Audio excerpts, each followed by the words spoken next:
মুরিদান আছেন তারা ভিডিওটি শেয়ার করবেন।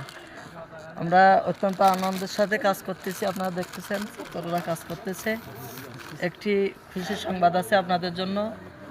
আপনারা যে পাশে দেখতেছেন এটা হলো আড়ংগাছা আজিজিয়া মাসুমিয়া তাহফিজুল কোরআন মাদ্রাসা, এবং এই মাদ্রাসা মাঠে আজকে যিনি আগমন করবেন তিনি হলো গোনাকারকাটি দরবার শরীফের সম্মানিত হুজুর মোবারক। তিনি আজকে আসবেন এখানে। আজকে আমাদের মাদ্রাসার যিনি প্রতিষ্ঠাতা পরিচালক মোহাম্মদ মশিউর রহমান, তানার আব্বা মরহুম শামালি সর্দার এবং তানার আম্মার রুহের মাগফিরাত কামনা আজকে মিলাদ শরীফ এবং দোয়া অনুষ্ঠান হবে। এজন্য আপনারা যারা গোনাকারকাটি দরবার শরীফের ভক্ত মুরিদান আছেন বিশেষ করে তারা তো অবশ্যই আসবেন এবং সকল শ্রেণীর মুসলমান ভাই বোনদেরকে সবাইকে দাওয়াত থাকলো, আপনারা অবশ্যই আজকের অনুষ্ঠানে আসবেন। সবাই ভালো থাকবেন, সুস্থ থাকবেন, ভিডিওটি শেয়ার করবেন। আসসালামু আলাইকুম ওয়া রাহমাতুল্লাহি ওয়া বারাকাতুহু।